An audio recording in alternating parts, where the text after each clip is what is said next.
Fê, vamos já continuar nesse tema, inclusive, né, trazendo a opinião dele aqui ao vivo, William Castro Alves, estrategista-chefe da Revenue com a gente.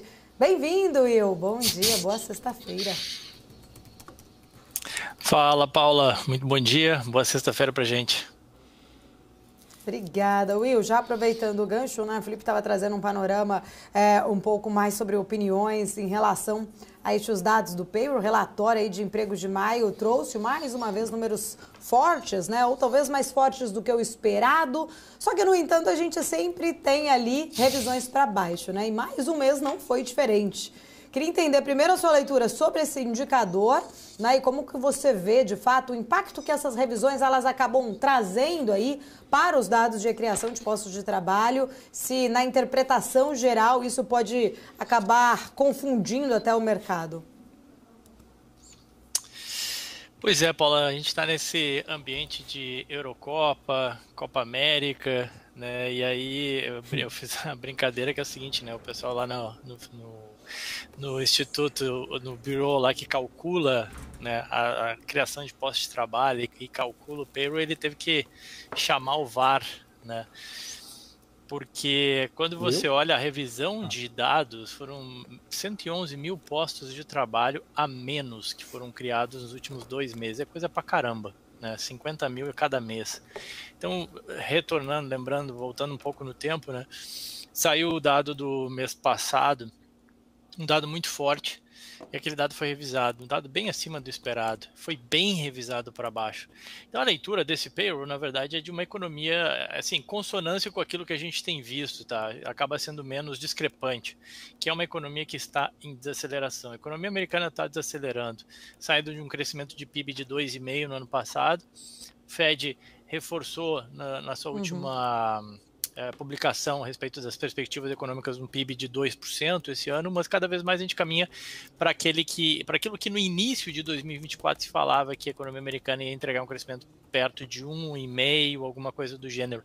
Então, assim, a economia americana desacelerando, acho que desse payroll ficou mais nítido isso, porque dos 206 mil postos de trabalho que foram criados, 70 mil foram no governo. Então, se você retira isso, setor privado criando menos postos do que se imaginava. Se você olhar o salário, ele está crescendo menos, cresceu 3,9%, ainda muito em consonância com a inflação, é verdade.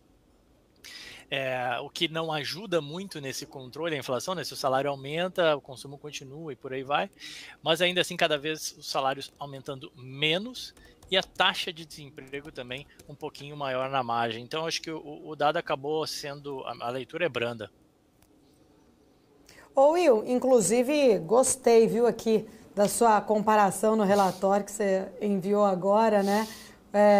Trazendo o VAR aí para revisar os últimos meses, puxando esse gancho aí do VAR nessas revisões, inclusive, isso pode trazer algum tipo de implicação, né, para expectativas futuras, de fato, ali dos investidores em relação à política monetária do Fed, de alguma forma pode descredibilizar também ali esse relatório tão importante, né? Até porque parece que o VAR está ali todos os meses em campo fazendo revisões, né?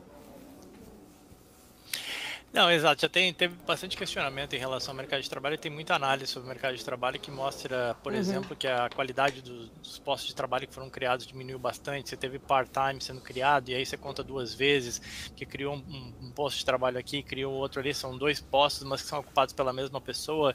Então tem várias coisas aí, nuances, que se você for olhar no detalhe, for averiguar mais, né, tem uma certa corrente aqui nos Estados Unidos que defende que esse mercado de trabalho ele não está tão pujante assim. Obviamente que tem uma baixa taxa de desemprego, obviamente que as pessoas que procuram têm ali o seu emprego, mas também não é de uma economia que está bombando, criando 200 mil postos de trabalho, que nem eu falei agora.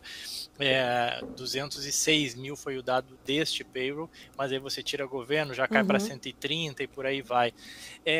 Uma economia que cresce a mais ou menos 1%, ela estaria criando algo perto ali de 100, pelo menos a economia americana no caso, estaria criando algo em torno de 100 mil postos de trabalho, né? Metade do que está sendo criado. Mas aí é aquela coisa, você tira os empregos ali que foram gerados em repartições públicas, já diminuiria para 130. Então, eu acho assim, Obviamente dá para criticar, né?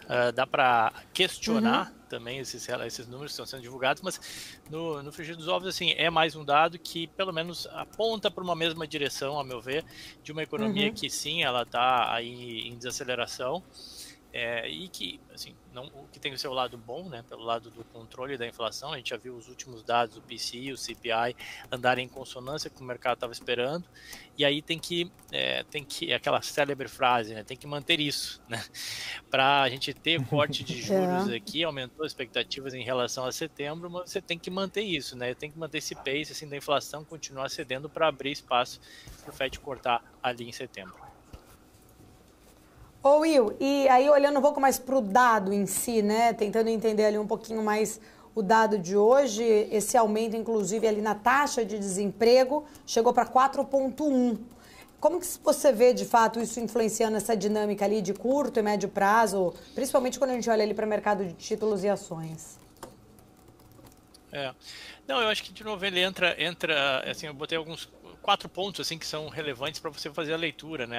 Ela só ajuda a apontar para uma mesma direção, né? Aquilo, você teve salários crescendo um pouco menos em linha com o esperado, a taxa de desemprego aumentando, inclusive, tira os postos de trabalho do governo, criou menos postos, revisou os meses anteriores, então, enfim, em geral, mais ou menos tudo foi corroborando para um mesmo cenário. Não é à toa que os yields hoje dos títulos de dívida americano estão cedendo. A gente teve outros dados ao longo da semana. O ADP também mostrou criação de postos de trabalho mais fraco, ISM também um pouco mais fraco. Então tudo isso vai criando conjunturando um cenário relativamente parecido. Não é por acaso que os yields, títulos de dívida, em especial de curto prazo, cedendo, né? E aí aquilo um pouco, eu sei que a gente já tem falado bastante disso, né, de aproveitar os yields elevados na renda fixa aqui nos Estados Unidos, mas é que se ao persistirem esses sintomas, né, o normal seria a gente ver uma redução nos juros. Em algum momento, o próprio Fed fala em um corte, né, e aí o mercado ainda tem algumas dúvidas, né, de que possam ser eventualmente 2 cortes. O mercado está comprado na ideia dos 2 cortes, começando em setembro e mais um em dezembro. O Fed está muito mais defendendo a ideia do dezembro, mas isso pode mudar, é data dependent, né, como ele mesmo vem falando. Então, se os dados reforçarem que existe espaço para cortar, vai cortar. E aí aquela coisa que eu falei, assim, se os próximos 2 indicadores de inflação, julho e agosto, ajudarem, dá para cortar os juros em setembro. Por isso que a gente fala, né, para o investidor não ficar chupando o dedo, porque daqui a pouco não vai ter mais os yields que a gente encontra na renda fixa aqui nos Estados Unidos. Ô Will, muito bom dia, sempre um prazer falar contigo. Eu